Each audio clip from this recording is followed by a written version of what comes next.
Good afternoon, everybody. Thank you for joining us today. I'm here with Steve Bradbury, Andy Byford, also known as the Train Daddy. We're excited to be here. Was it a couple months ago we were here together? 3 months ago.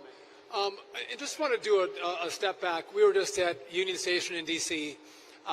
Riding the brand new Acela from D.C. up here to Penn Station. And again, faster trains, more beautiful trains.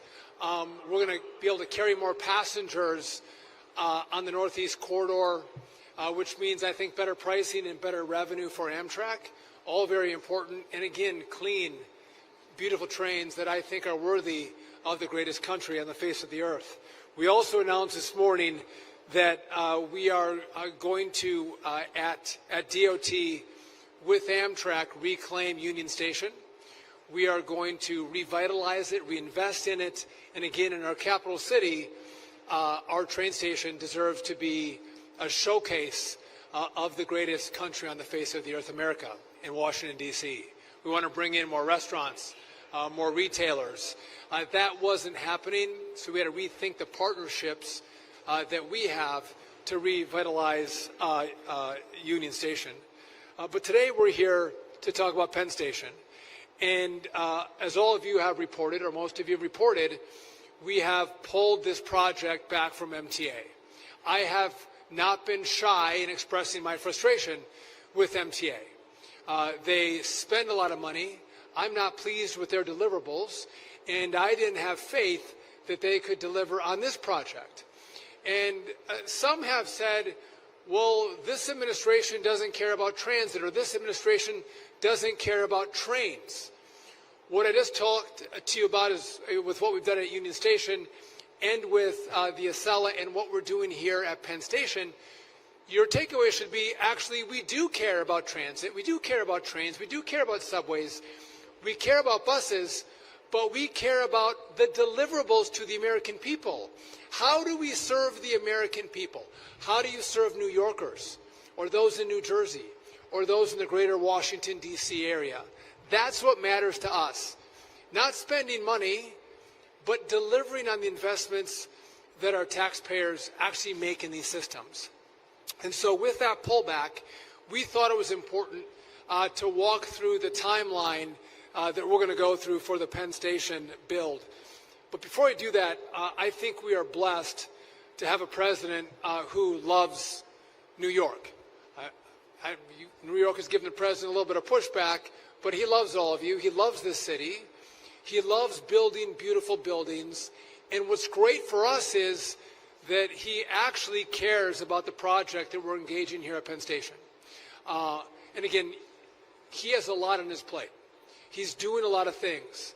But when I meet with him, this is a common question that he'll ask me is, where are we at with Penn Station? Where are we at in the process? He wants to know about the developers that may bid and how it's going to look, because he wants to make sure that this is a great representation for his administration, but he wants it to serve the New York people incredibly well. And so I'm honored that we have that kind of support and backdrop with the president, because oftentimes presidents wouldn't engage in a project like this. You all are blessed to have a president who cares about the project and cares about the deliverable for New Yorkers. And so, again, we're excited to have this conversation today, but we are proud to be announcing a $43 million grant to begin the process in regard to the solicitation for a master developer. Andy's going to talk about the timeline that we have, but we are going to move at the speed of Trump. This is not going to be a 20, 30-year project. This is not about a back room thinking about how we can spend money and develop plans but never deliver.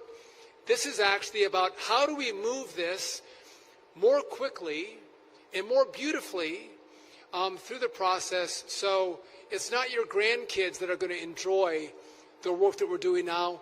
You all are going to get to enjoy this great project that we are about to announce the timeline on. So I thank you all for coming out.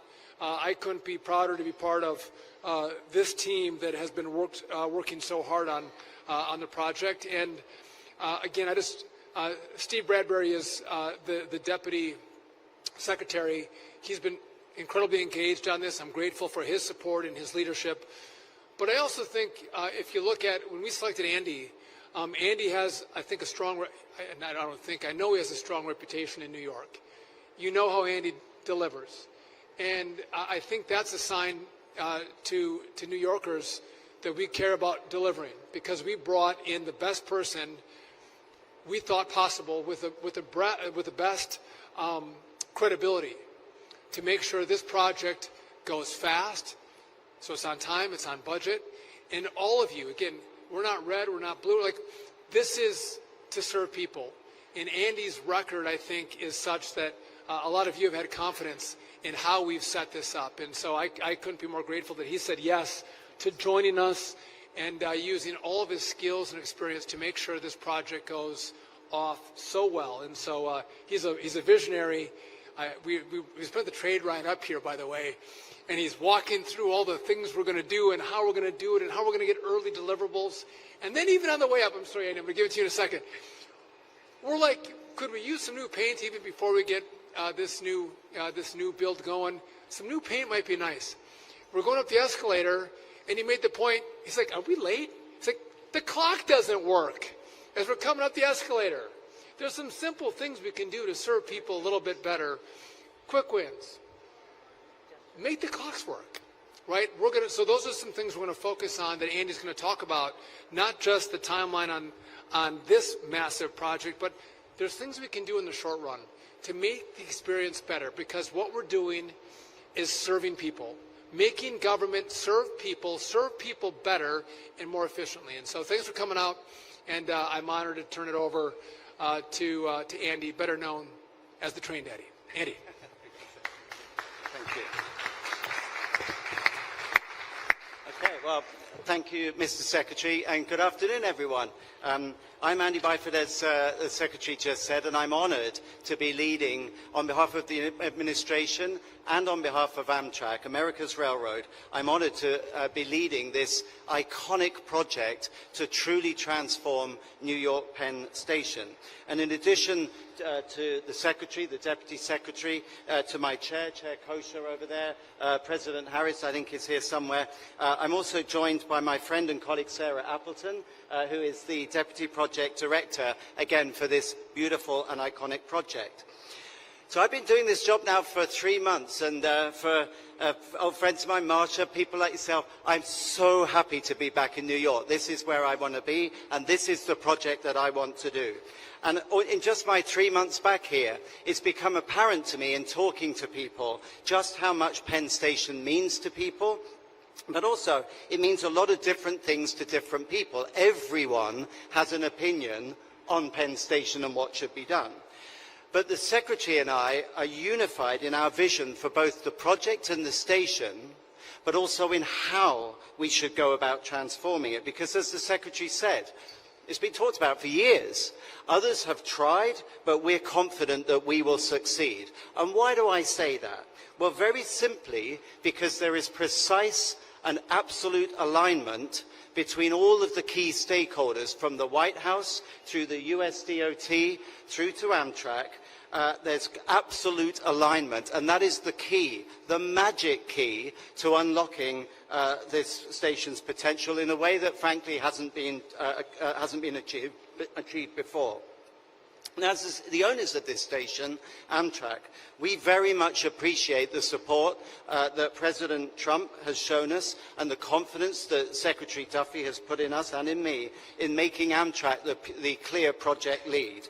And we're ready to reward that confidence now by delivering a world-class station of which New Yorkers and visitors to New York and Americans and everyone can be truly proud.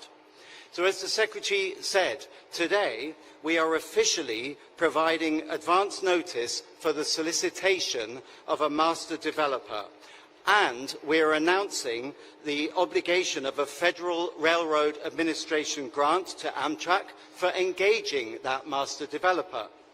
and also to conduct design and national environmental policy work, better known as NEPA, to really make this thing a reality.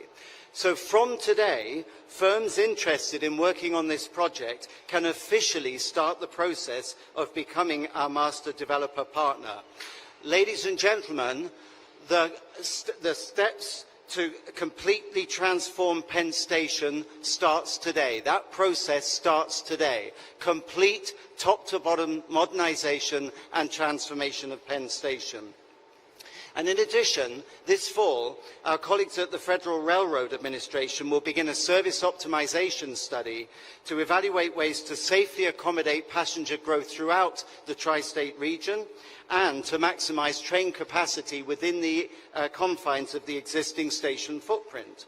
Next May, we will announce the selection, the outcome of that design competition. We'll announce the selection of our master developer, and we will begin preliminary design and National Environmental Policy Act activities, ultimately leading to the construction, the start of construction, by the end of 27. So this is a very aggressive time frame, and you can see it set out on the chart behind me. Now let me be clear, because a lot of people have already asked me about the nature of the competition that we're going to run. So let me be clear on this. We're going to evaluate everything. It will be an open and fair competition with no preconceived notions of the outcome, but it will be conducted to a very aggressive timeline in order to hit that spade in the ground date of the end of 2027. Now, everyone likes to talk about the design of the new station, and that's the fun part. I like that fun, right? Looking at the renderings, figuring out what the station might look like in the future. But the transformation of Penn Station must be much more than bricks and mortar. It must be about making the station operationally sound, safe, clean, and easy to navigate. And I want in the future this station to ooze excellence in every form. I want every interaction with customers to be consistently excellent. Every single aspect, including, Mr. Secretary, making sure that the clocks work.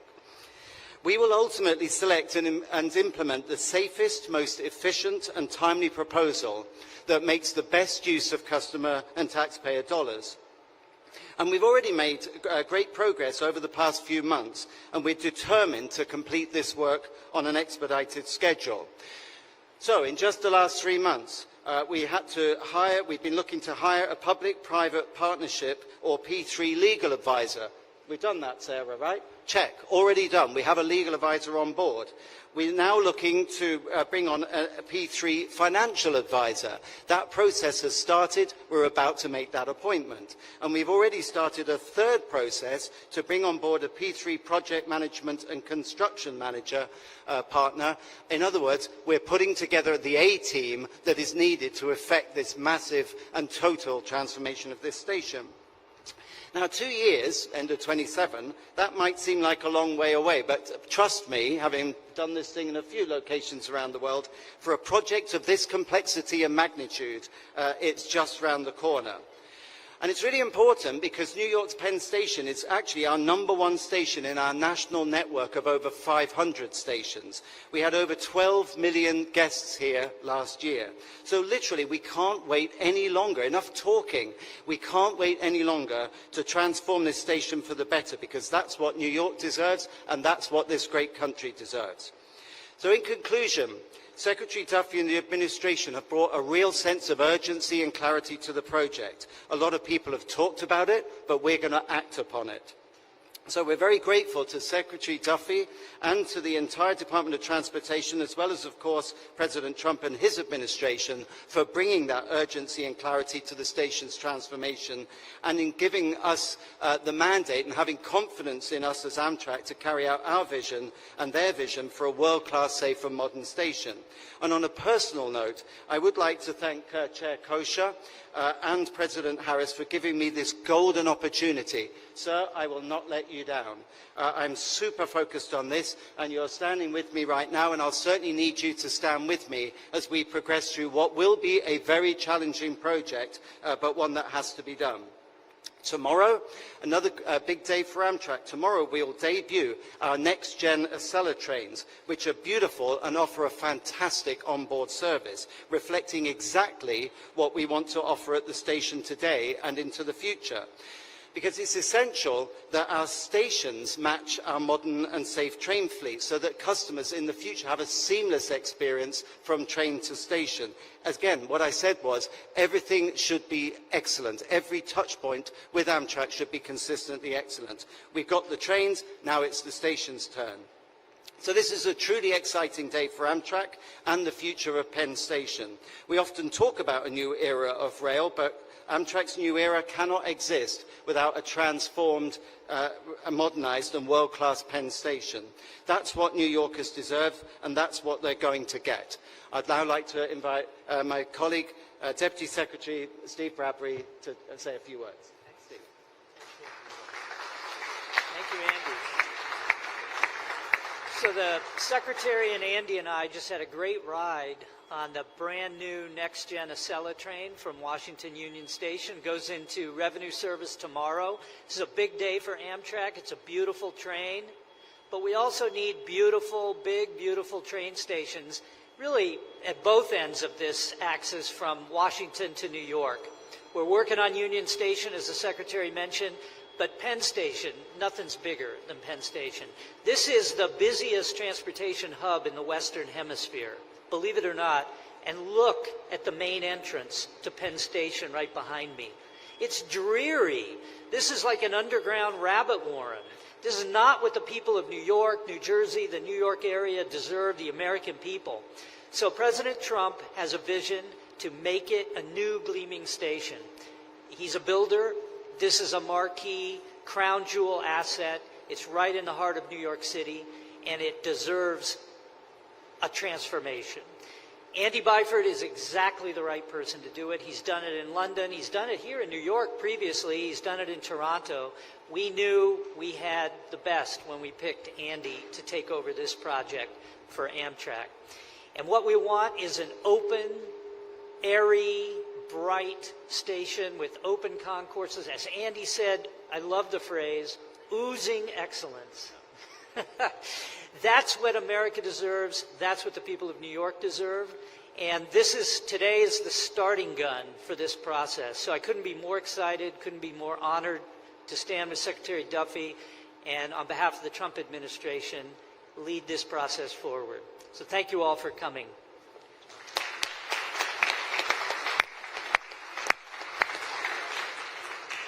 We're happy to take a couple of your questions if you have any. Yes.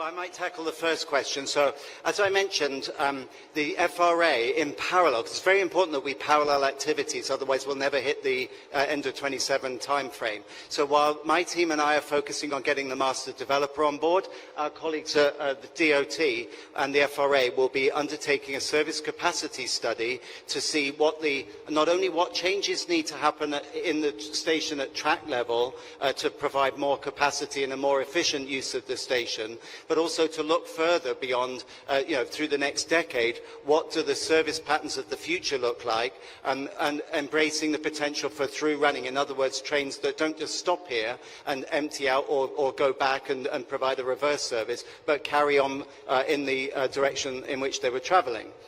So people often say to me, does that mean you're ruling out expansion? Well, for now, that's absolutely on hold. I think it's only right that initially what we should do is look to see how we could use this station more efficiently. There's 21 tracks. There's definitely efficiencies that we can squeeze more trains per hour out if we use the station more efficiently. Plus, with some targeted changes at track level, we believe, and the element of and the concept of through running, which is the norm in pretty much everywhere I can think of, certainly in London, Toronto. We believe that before we even countenance expansion, we should look to maximize the efficiency of the existing station first. So by doing that study, we can inform the master developer of any changes that we want them to make at track level. level.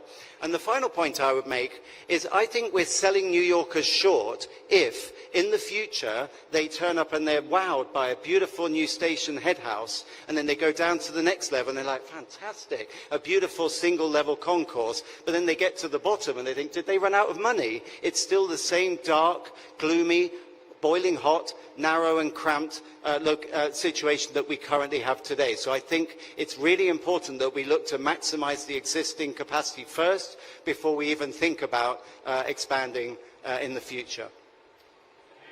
Just maybe, real quick on, if you see our chart here, there is two tracks. We're looking at the building, but also we're looking at optimization.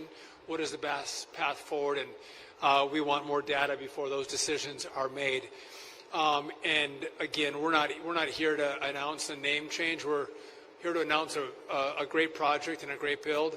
I imagine you're asking, is this going to be Trump Station? I think that has a nice ring to it, but listen, we're all working on building this project and getting it done. And if you want to have a conversation about name changes, that's a conversation that could happen at some other point. We want to get this build off the ground and get this moving for New York. Yes.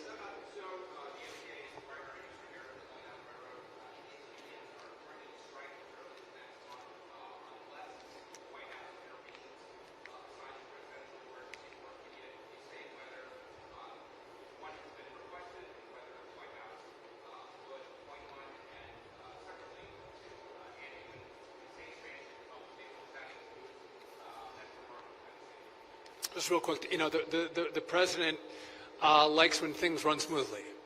He doesn't want things to be shut down. He likes, as you even see with Ukraine and Russia. I think if you look at the number of wars he's stopped, whether it's Pakistan and India, he has this unique ability to bring people together. And so I'll just say stay tuned for how the president will engage to make sure America and the world runs smoothly and more peacefully. Andy? Just on the specific about Metro North, absolutely Metro North, we're still working on the plan to bring Metro North into Penn. What I was saying was, where previously there had been this plan of Penn expansion of a huge stub-end terminal, 12 tracks, however many tracks it was going to be, which would have been to the south of the station. Over there, actually, what's called Block 780 in New York. That, at the moment, we're putting that on hold while we look to see what more capacity can we squeeze out of the existing station, both through more efficient operations, literally the logistics of running the trains through the station, plus with the potential for through running.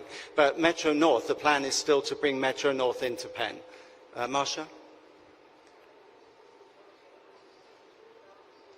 Would you mind just speaking up? I don't think your mic's working.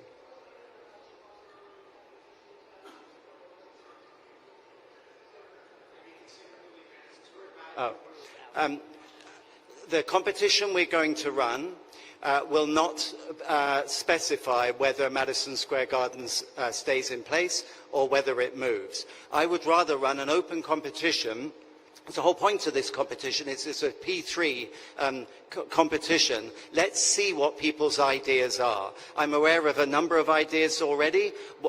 Some are predicated on the garden staying put. Some are predicated on the garden moving. I'm not going to opine on that. I would rather we see what ideas are out there, and then we'll deal with that at a later date. During the competition, though, we will evaluate the various proposals against a series of criteria. And obviously, whether the garden moves or stays put will be decided over time, and we'll take a look at what the pros and cons of that are and what implications there are for cost and for time frame. So starting as of now, we're making no assumptions on that. So.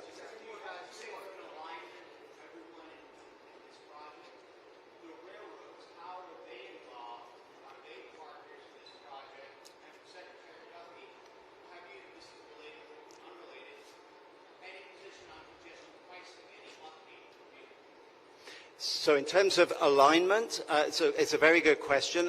My last 3 months have been like speed dating. I've been going around New York talking to all the various players, including, critically, I've spent time talking to Jano Lieber at the MTA and Chris Kaluri over at New Jersey Transit, in addition to people like Tom Prendergast over at Gateway. So we're very mindful of the fact we're not the only users of this station. The MTA use it, NJT use it.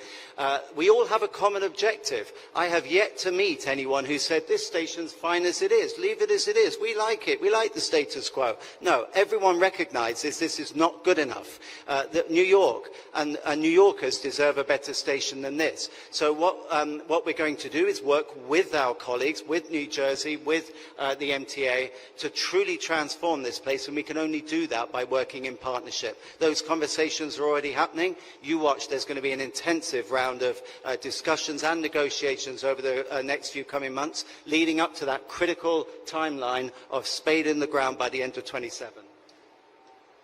So in regard to congestion pricing, it is in litigation. I maintain my point that to drive a car in New York City, you shouldn't have to be an elite. You shouldn't have to be wealthy. I think your street should be open to everybody, not just those who can afford to pay the congestion pricing. But with that, you've heard me say too, if you're going to be forced off the roads, which I don't think you should be, I don't think just the rich should be able to drive on your roads, but if that is the position of the elected leaders that you all vote for, well then, and the trains that you're going to ride, it should be safe. It should be clean. And I do not think they are.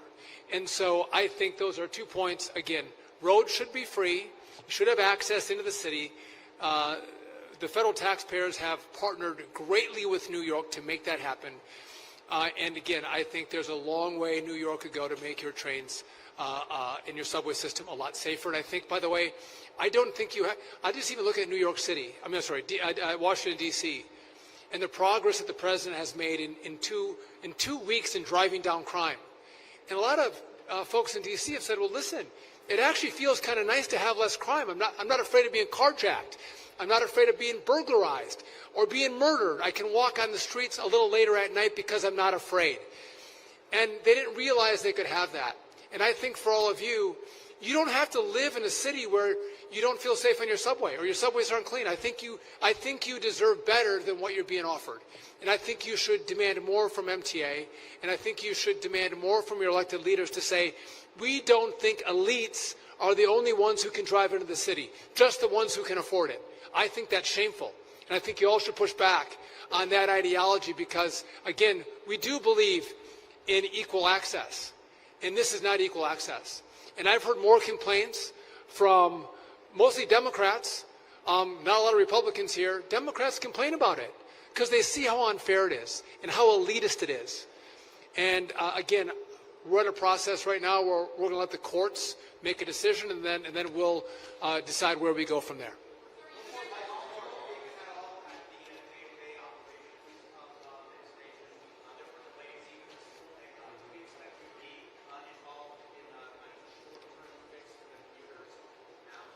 Well, as the Secretary alluded, I'm very interested in quick wins. It's an expression I've used at the TTC at New York City Transit. I'm always on the lookout for things where we can effect immediate improvements. So we do have a very good operational team. I'm not going to interfere with the operational teams, but I'm certainly not going to be a passive observer in that either.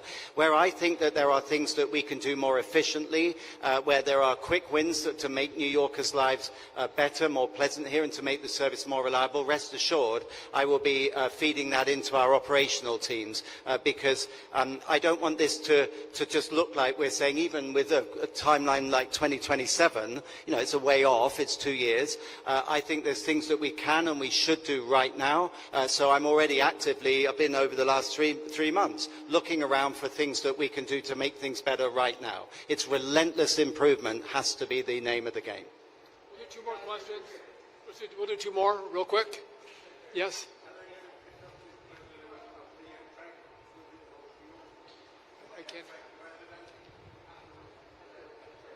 All right, anybody else over here? Yes.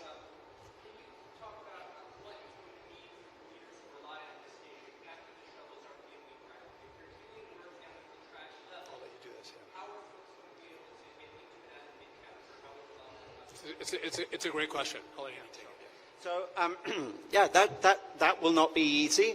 But then I look at places I've worked across the world. There's a station called London Bridge in London, and I used to be the operations director of a train service company that went through London Bridge as it was being rebuilt. And so, yes, there was some disruption. We had to reroute customers in order for them to migrate their way through the station while that work was being undertaken. But as long as you get your signage right and your wayfinding right, as long as the customers feel that they know where to go and the staff look after them, our colleagues, our operational colleagues are well trained, I think New Yorkers will accept that in order to totally transform this place, there will need to be some changes along the way.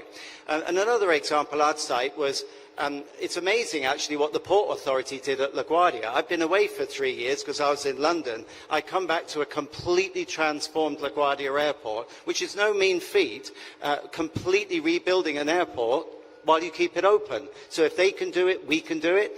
Rest assured, that's top of my to-do list to maintain safe and efficient and pleasant customer operations while we transform this station. So there'll need to be a bit of rerouting, but even where you make changes at track level, we'll think them through carefully.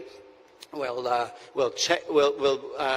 strategize on how to do it with the minimum disruption to keep the thing working while we transform this into a truly world-class operation and customer experience. The cost is yet to be determined because it depends from the output of the competition will determine how much it's going to cost and even who's going to pay for it. And that's why this is an open competition, a P3 competition, and the answer to that question or the answer to those questions will become apparent as we evaluate which scheme to choose, which design to choose. Is the garden moving, yes or no? What kind of design do we have? Where's the money coming from? How constructible is it? How long is it going to take? What does it look like at the end of it? All that will become apparent. That's the whole purpose of having this competition. So the competition, which you'll see on the timeline behind me, that kicks off in earnest. It starts today in that we're inviting people to get ready, but the competition starts in October and concludes in May. And we will evaluate against a series of criteria, and at that point it will become apparent which is the preferred recommended option that I'll recommend to my chairman, and that will determine how much it costs and where's the money coming from. Just, real quick, Andy may be available for a little bit after, but we do want to minimize disruptions. But any of you who have driven on roadways where we're doing road construction, there is some disruption. We try to minimize it. There will be disruption here like you will with road construction, but we are going to work to minimize it and make this as seamless as possible. And I know that Andy cares deeply about this. I want to thank you all for coming out, and I want to reiterate the takeaway is that we care about New York City. We care about your infrastructure. We care about how you travel. We care about your safety. The president cares. And if we didn't, we wouldn't be here. This project is not the easiest of projects to undertake. This is a complicated project, which is probably why there's been a lot of conversation about it, a lot of drawings about it, but nothing has ever happened because it's hard. And this administration is not afraid of taking on hard projects because we think you deserve us taking on those projects so you have a better city to live in. And that's why we're here. That's why we're engaging, not just with Penn Station or Union Station, but air traffic control and across this administration. We're not afraid to change people's lives for the better because we're going to fix complicated problems and make those solutions serve the American people, and on this project, New Yorkers, way better. Thank you for coming out, and I'll look forward to keeping you all posted as the project moves forward. And again, I couldn't be prouder of Andy. Gratefully said yes, and again, I think he has the confidence of this city that we have the right guy in the job to deliver for your city. Thank you very much.